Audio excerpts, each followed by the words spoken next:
All right. No matter where I get, it works. Of the mic check. Now he has to wear the headset. All right. Well, I look like Garth Brooks out here. I better go get my guitar.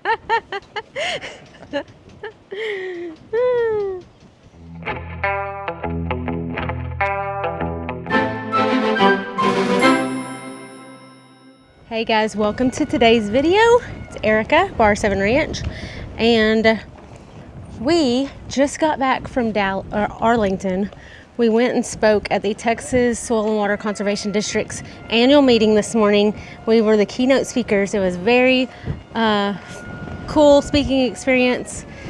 It was one of the most, I feel like I was like the least nervous for some reason, and there was a big audience, like 400 people or something, I don't know, but it was really cool. We drove up there at 10:30 last night and spoke at 8:30 this morning, and we had to be back here.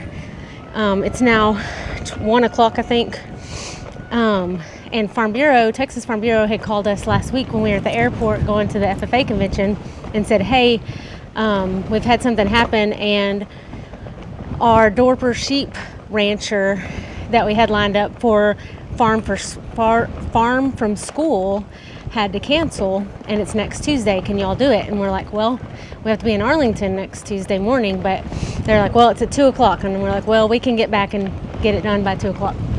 Be here to do it at 2 o'clock. So we got here, it's 1 o'clock.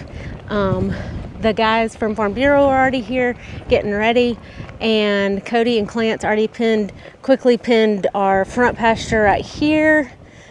They've pinned them in the barn because we've got to do it by the barn. We actually got to be one of the ranchers on the very first one they ever did. It started like right when COVID happened and you weren't able to go into schools as much. So it's a virtual opportunity for kindergarten through fifth graders to learn about ag. So it says classes meet with a different farmer or rancher during February through May. So I guess once a month, February through May.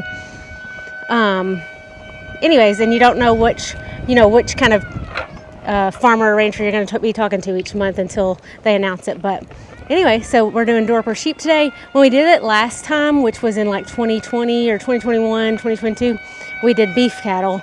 And we didn't have internet out at the barn yet then, so it was kind of a struggle. And then they were still learning and we were still learning how to do because it's live with these classes. And back then it was pretty small, but now it has grown to be a pretty big deal with lots and lots of kids from across the state. So I'll have to get numbers from Ed whenever we talk to him about how many kids are on or how many kids are expecting to be on. But here are the boys. They're now bringing in the sheep these are the ewes that are lambing right now. We already pinned all the little ewe lambs that we had in this pasture, but then these are the ones that were out in the big pasture, which will be good because we want to keep them in this pasture anyways while they're lambing to keep a better eye on them. So they're going to pin them,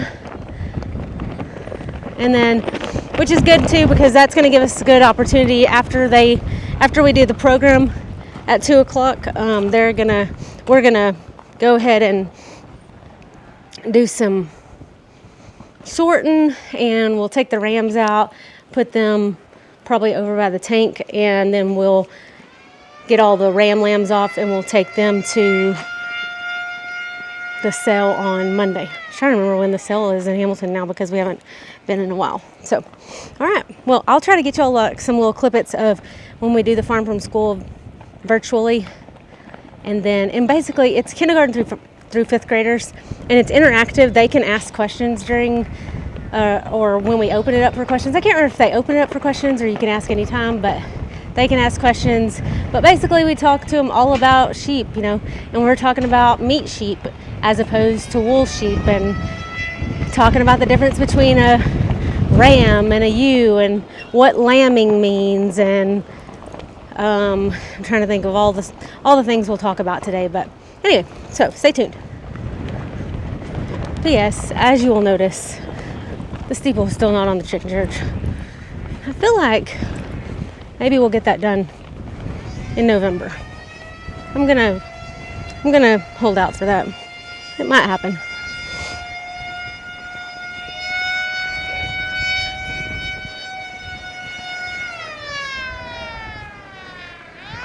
And I told Cody I'm gonna get my little garden spot cleaned up in the next couple of weeks before it gets cold. Pepper, did you find something dead to roll in?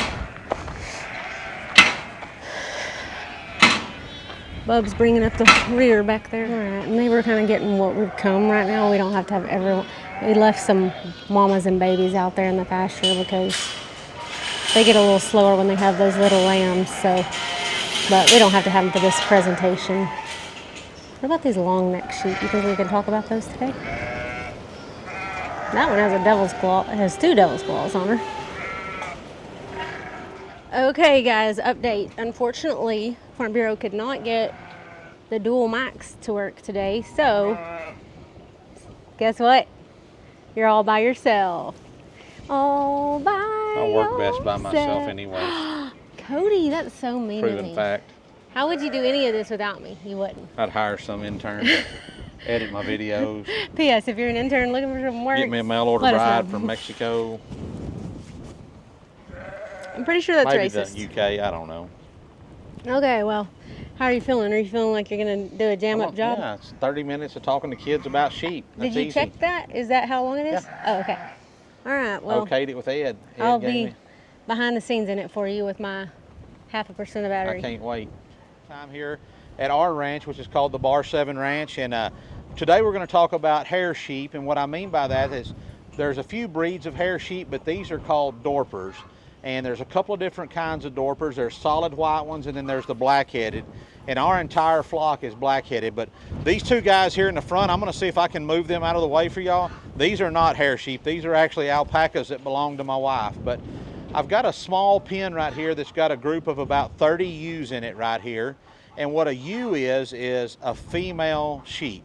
And I'm going to talk to you about all the different classes and everything, but these ewes right here are about a year old. So they were born about this time last year, maybe a little bit later in the year, but they're just now getting big enough that they're going to go out probably tomorrow afternoon. They're going to go out with the rest of the flock that's behind me here and go out and start making their living, earning their keep on our ranch here. So one thing that you might notice as we look at these sheep is some of them do have wool on the top of them, and some of them, not so many in here, but over here, maybe if Ed can turn behind us, you can see this bigger ewe right here doesn't have much hair on her back. And the reason is some of these sheep have a top coat of wool and some don't. But that's not that big a deal, because hair sheep are not produced or not grown in the United States or anywhere else in the world for their fleece. So a lot of you may be, when you think of a sheep, you think of a big woolly sheep that's got lots of thick wool on it that they make socks and blankets and things like that out of. But hair sheep are grown solely for their meat production. So what I mean by that is these animals, as they grow, their meat gets bigger, their muscles get stronger, they get bigger, and then at some point they will be harvested, meaning they'll be placed into the food chain. So they'll turn into lamb chops or lamb burgers or anything that's made from the meat of a lamb. That's what these lambs will go into being. So that takes, for most lambs, that takes about 6 months from the time they're born until the time they're harvested. And these ewes right here aren't going into the food chain. These are going to be our breeding ewes. So what I mean by that is I'm going to grab a little lamb right here for you guys to see. So these ewes that I have here in this pen behind me, they're going to get bred by a ram, which means they're going to get pregnant, and then they're going to have little babies like this guy. This is a little ewe lamb, so she's a female. And she's about maybe 3 days old right now, and she's going to grow really fast. I mean, she's going to, in just a few months, she'll be almost as big as some of these little ewes right here. The thing about sheep is they can have a baby about every 8 months if you really try, but we just try to get one lamb a year out of ours, and sometimes you'll have more than one lamb born to a ewe. So what do you think yes ma'am? Great question. So depending on how well you take care of your sheep has a whole lot to do with how long they live. So most of the ewes that you see back here behind us, they're going to be coming on about a 5 years old. You can keep ewes in production up until they're 7, 8, 9 years old, but usually the older they get, the harder it is for them to maintain a good body condition and to breed up when you want them to. And what I mean by breed up is to get pregnant when they need to get pregnant, and also as they age, that they quit being as productive. So as they age out, on our ewes, if they get to that 7, 8 year range, we're going to go ahead and take them to the sale barn and sell them. Somebody else can buy them, or they may go into the food chain. And that's why we do, like with these ewes, we raise them from last year's lamb crop, and they're going to go back into our breeding herd to replace the ewes that we're going to get rid of as they're aging out and getting too old. So I was going to ask the kids a question. So this lamb would be called a single because she doesn't have a brother or a sister. But what would you call one that a ewe that had two? So if this little lamb had a brother that was born the same day that she was, what would you call that? Give y'all just a second. So some of y'all may have one of these. It's called a twin. So anytime a ewe has more than one or has two lambs, you call those twins. If she has three, occasionally that happens. Those are triplets. And very rarely do you get four, but those would be quadruplets. So on our farm, on our ranch, we shoot for about 120% lamb crop. So what that means is we want 20 of our ewes out of 100 to have twins. The rest of them we want to have a single birth. And there's kind of a big toss-up as far as, is it better to have one lamb or is it better to have two? One lamb, a ewe will usually do a better job of raising a single lamb like this little girl, because she's going to get all the milk from her mama. She's going to get all the attention from her mom. She doesn't have to split it with a sibling, with a brother or a sister. But if you get two lambs, you have more offspring to either put back into your flock, or you've got another lamb to sell at auction when it's time to sell your lambs to help pay for all your expenses on your ranch. So I don't know. I really like a single lamb. I think they grow off better. They get bigger and stronger faster, but having a twin is awesome also, because we like that. This little girl, she's getting hungry. Look at her. So this little lamb, most of her diet, what she eats on a daily basis, is she's going to drink milk from her mom. That comes from their udder. And then she's going to start eating a little bit of grass. She's going to eat a little bit of feed. We feed a cube that allows these sheep to get all the protein and the vitamins and the nutrients they need to produce lambs, and for the lambs to produce milk. But see there, that's how she nurses. She'll take her mother's teat will go in her mouth, and then she'll suck on it just like that and try to get milk out of it. I don't have any milk in my pinky, so she's not getting nothing from me. But that's a little bit about these lambs. So they start out as a little baby lamb. They grow up. If they're a ewe lamb, for us, if they're good quality, like this little ewe is going to be, they'll go into our breeding program. If they're a ram lamb, and I'll show you what a ram lamb looks like, he'll go into the food chain. So we're going to walk over here, and I've got a pen right here. Did you have a question, Carson? Great question. So here behind me, I'm going to see if we can get around and without losing contact so Ed can show y'all. So this is my feed truck behind me. So for the most part, all these ewes like you see here around this feed truck, they're going to eat grass every single day. They're eating grass. They really love weeds more than they love grass, except for these few sticker weeds that you see here between us and them. But on the back of my pickup here, you see this big white box, guys? So that holds feed, and what I feed these cattle, or these sheep, sorry, I actually feed them a cube that's made for cows. So it's a little pellet looking thing. It's about as big around as my thumb, and some of them will be about this long. And it's got all the vitamins, the nutrients, all the protein that they need to grow big and strong. And we feed them on the ground. Sometimes we have some feed troughs that we feed them in. But the chute that's sticking out behind the cab of my truck there, it just lets the feed fall out on the ground or in the feed bunk, and then they just come by and eat it.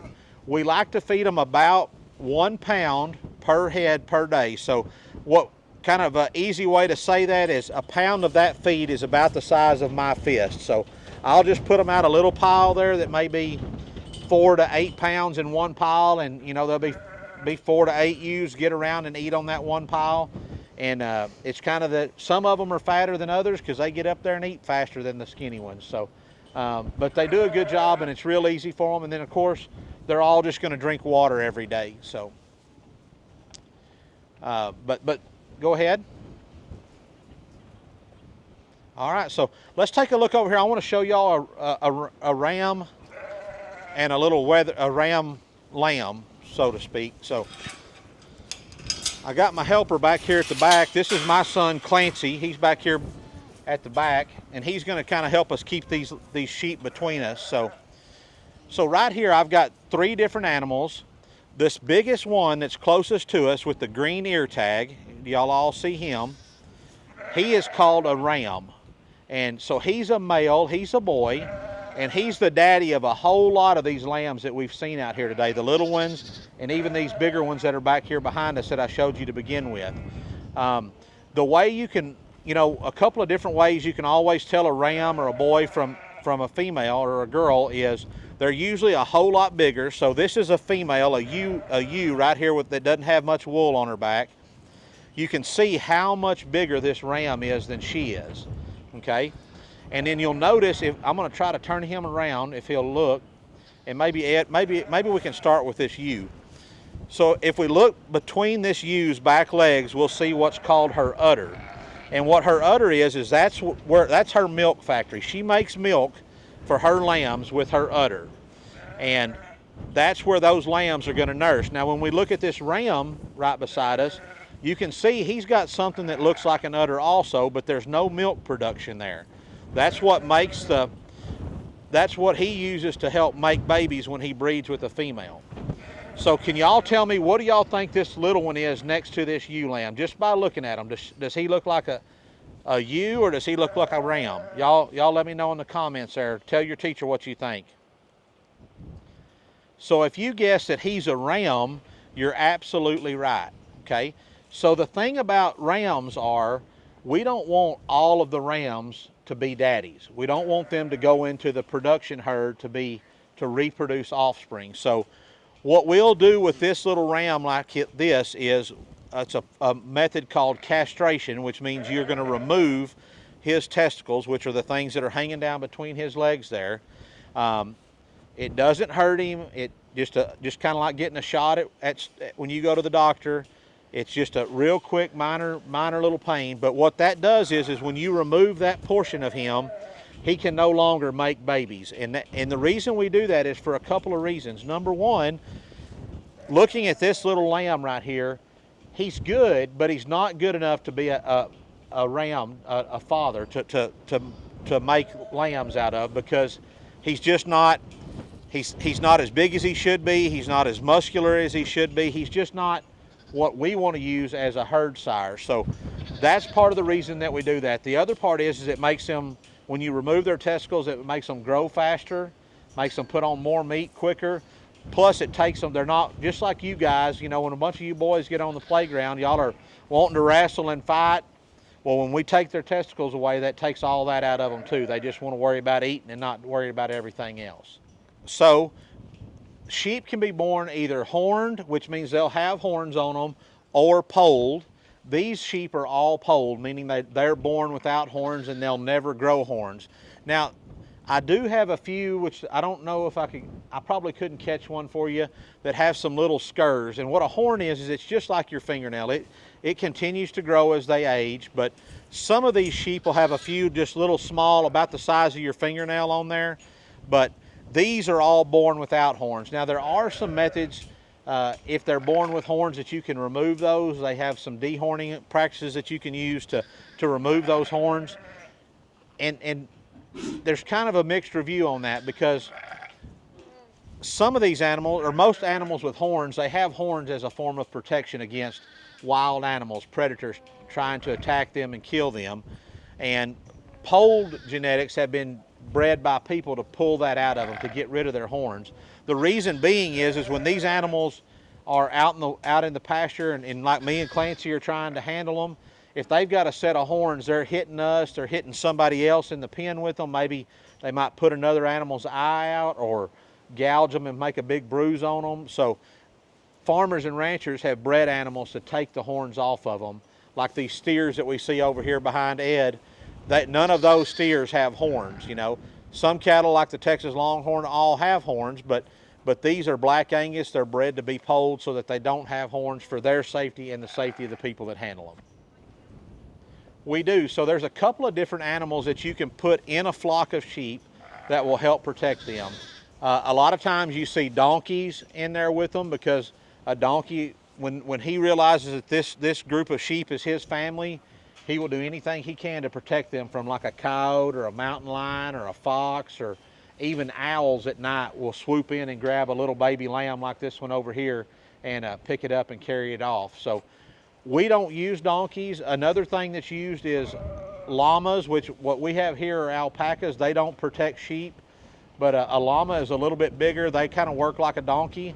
What we choose to use here, and I wish they were up here with these sheep, but we had a few lambs that we didn't get pinned and they stayed back with them in the pasture, is we use what's called livestock guardian dogs. So ours in particular are called Akbash, is the breed they are, and they're going to be white dogs that they work outside of the flock, meaning so as the sheep are grazing during the day or at night, they're patrolling a perimeter. They're going around those sheep, constantly looking and sniffing, trying to see if there's any kind of a predator like a fox or a coyote or a mountain lion wanting to come in and steal a ewe or grab a lamb or get a ram, any of that kind of thing like that. So we have 2 livestock guardian dogs. We have both of them are females. One's actually the aunt of the younger one. Their names are Sheba and Cagney, and they're really good dogs. They do a really good job of protecting the flock for us, and that's very important to have something in there. The other option, if you don't have an animal of any kind, like a donkey, a llama, or a guard dog, is you can pin your animals up like in a pen similar to this every night. That keeps them, close to your house. A lot of times predators won't come right up to the house like this, but we leave ours out in the pasture all the time. So our number one predator is going to be coyotes, and so every night, if we're out here feeding steers or checking ewes, whatever it is, I can hear coyotes all on the other side of this tree line here, kind of to the east of us behind those trees over yonder. I hear coyotes howling. I hear all around us, we hear coyotes howling, but we're kind of here in sheep and goat country, so we've got guard dogs here on our place. Just a few hundred yards across the pasture, we've got another rancher that has sheep there, and he has guard dogs. Across the road over here, there's guard dogs. So those dogs all together work a pretty wide area and for the most part, keep those coyotes pushed out. But coyotes is our number one predator, and thankfully, in the about 4 years we've been running sheep here on our ranch, we haven't lost a single animal to a coyote or any other type of predator. Okay, so we do a grazing practice where we move and rotate our sheep pretty regular. So what we really like to do, like if we look right here over the top of my pickup, this is about a 10-acre trap, and there's about 140 ewes all together in this pen right here. So what I'll like to do is we'll like to give them like this little 10-acre patch for maybe a month until they graze the grass down, and then we'll move them into another little 10-acre trap. And like right now, where we just pinned them for this video, for this classroom exercise, we pulled them off of about 40 acres that they were running on, and we're going to put them in here. We're going to leave them in here until we get everybody lambed. We just started lambing about 2 weeks ago. We've got about 20 lambs on the ground, and we want to keep them up here around the house so we can keep an eye on them. That way, if anybody is having trouble lambing, we can pull them out. So really the amount of land that you give to an animal depends on your grass and what you have growing. So like here in Central Texas, I can run 10 ewes. Basically, I can put 1 acre, which is the size of a football field. I have to allow 1 acre for every one of my ewes.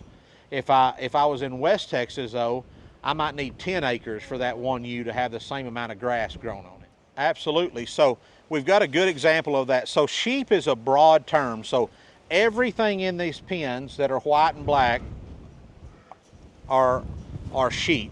So if I say, if I tell Clancy to go pin the sheep, that means he's going to pin the ram, which is the biggest one to the left. He's going to pin all the lambs, which are the smaller one in the middle, and he's going to pin all the ewes. If we say sheep, that's just a broad term that covers everything.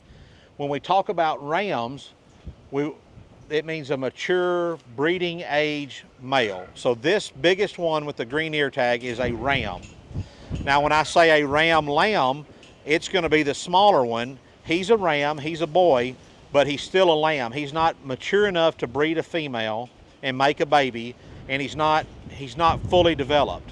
And the same thing goes with a ewe. When we talk about ewes are mature females of breeding age that are ready to have babies to make lambs, okay?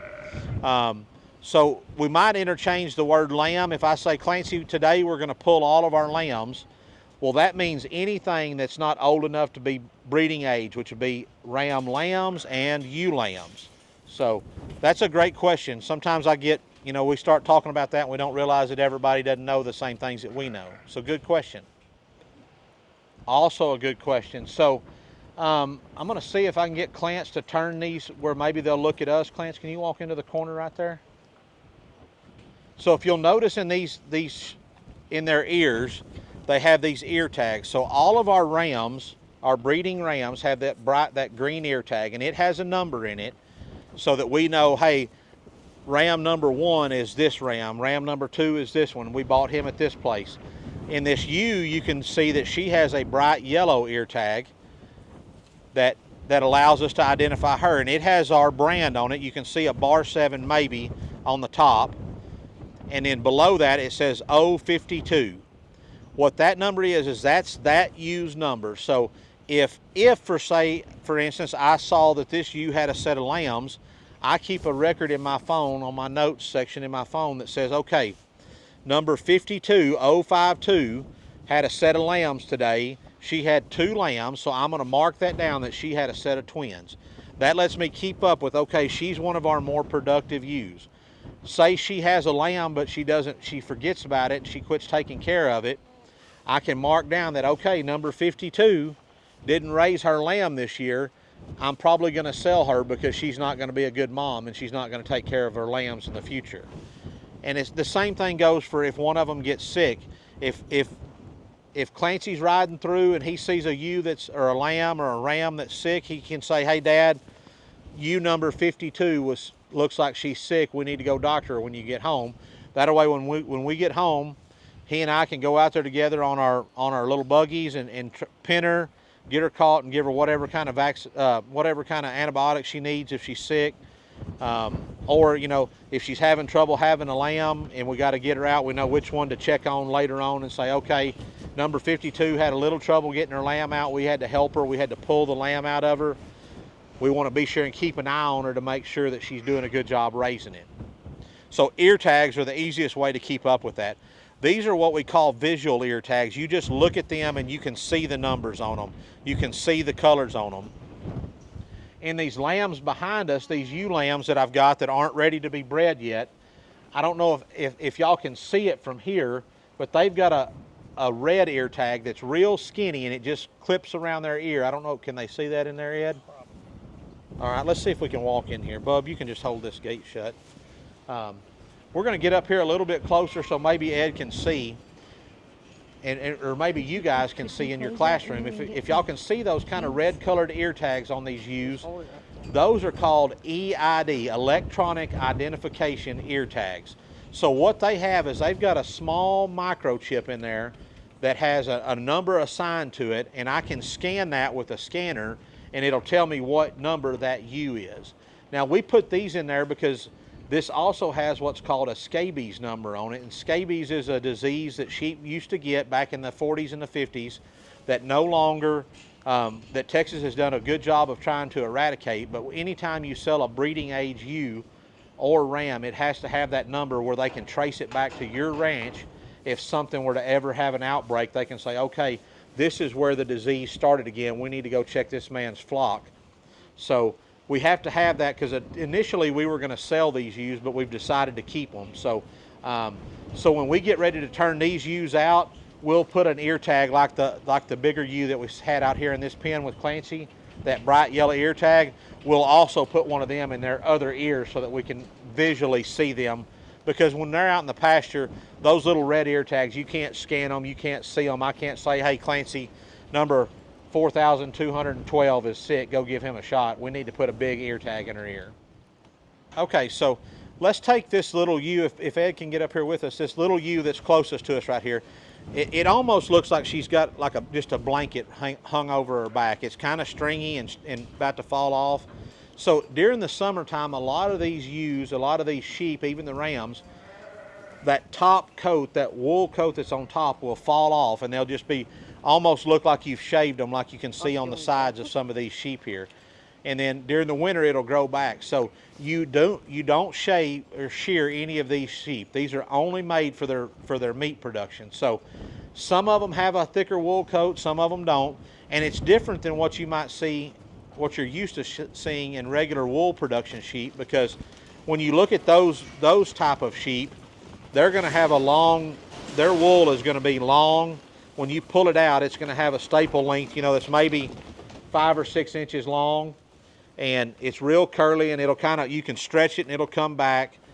These sheep, it's more like your hair, real fine and kind of coarse. Some of it's coarse. It's not a wool product like you're used to seeing on regular sheep, so they don't get shorn for their hair. It's just, they just have it there for protection. Some of the old timers say that the sheep that have that top coat, that little piece on the top, that keeps them cooler in the summer. It acts as a barrier between the sun and their body. I don't know how much truth there is to that, but what I have noticed is a lot of times the sheep that have that top coat don't seem to spend as much time standing in the shade as the ones that are slicked off. We got some feed for you. Feed.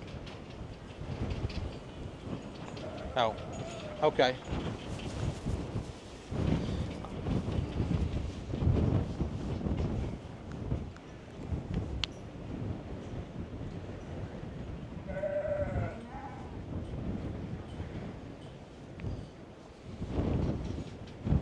Awesome. So my favorite part about any type of ranching that we do is when the babies are being born. I love when those new little babies hit the ground, and it makes it all worthwhile to see that. I wanted to share with you guys, this is what their feed looks like. This is that cube I was telling you. It's about as big around my thumb, about that long, and it's kind of hard, but the reason we feed these bigger ones is these sheep are kind of like some of y'all at lunchtime. They're in there just eating as fast as they can, and this slows them down where they don't eat quite as fast and choke on the feed, so they have to chew it a little longer. But thank y'all for joining us. I appreciate y'all coming and spending some time with us today, and I'm going to give y'all my tagline. I'm going to tell y'all to keep ranching. All right, Farm from School is over. Unfortunately, only one mic would work, so I graciously let Cody do it by himself. He's better than me. I don't know about that. He's gonna get the gate. But I think we're going, I see Bub on his dirt bike. We're going out here to get a couple stragglers, or one straggler that didn't come in when they were pinning, because they didn't have time to make sure everything got in here, right? Well, there was just one ewe dragging behind, and So y'all just let a her few stay. little lambs that didn't stay hooked up with everybody. So we're gonna see if we can ease around them. They're usually. Did you see that? What did he do? Fell over? He just wheelied. I don't know if he did it on purpose. Oh my gosh, I need to video this. I don't know if he purposely did it, but he almost fell off. Oh, here's some widow baboos. We need these little guys to come on with us. Yeah. You think you're gonna be able to drive them? No, I was hoping they'd okay. follow the buggy. Come on, little guys.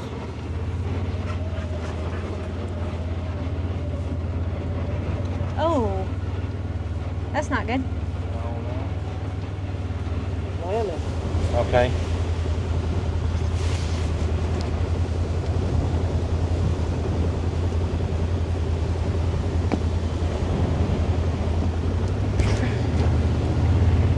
Oh, that's a new one. All right, now we both have little lambs. Hopefully we don't get peed on. The little baby's like, wait for me, Mom. I got little legs.